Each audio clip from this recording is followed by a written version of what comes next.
Alessandra Sublet s'est retrouvée citée bien malgré elle dans le nouveau numéro de Quotidien diffusé mercredi 1er février sur TMC. En effet, alors qu'il était invité du programme pour la toute première fois, Éric Ciotti a eu une petite pensée pour l'ex-animatrice de 46 ans devenue comédienne. Car lorsque l'animateur de l'émission Yann Barthès lui a demandé de se présenter, estimant qu'il n'était pas encore bien connu du grand public en dépit de son statut de président du groupe politique Les Républicains, l'homme politique a rappelé qu'il avait pourtant pendant longtemps eu une sacrée réputation avec Alessandra Sublet.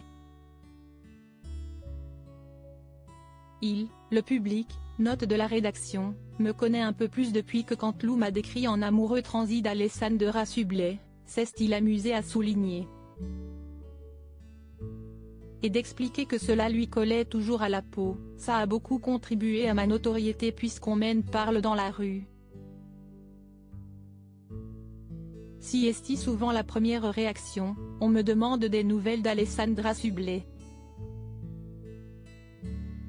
Une confidence qui a beaucoup surpris Yann Barthès. On vous parle plus d'Alessandra Sublet que de votre politique ? L'a-t-il interrogé. Le père de Bénédicte, Jeanne-Marie et Anne-Julie a alors confirmé ces dires, souvent. Il faut dire qu'Éric Ciotti s'inscrivait comme l'un des politiques que Nicolas Canteloup appréciait particulièrement imiter dans l'émission CIST Canteloup, TF1, qu'il a co-animé avec Alessandra Sublet de 2018 à 2022. Et la jolie brune était complètement fan de cette caricature.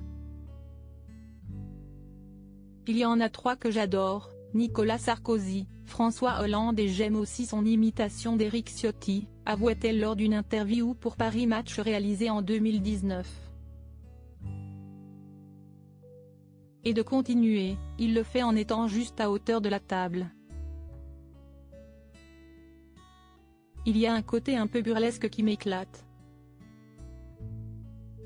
Rappelons que depuis le départ d'Alessandra Sublet de TF1, c'est la journaliste Hélène Manarino qui a pris la relève pour accompagner l'humoriste Nicolas Canteloup dans sa pastille d'imitation.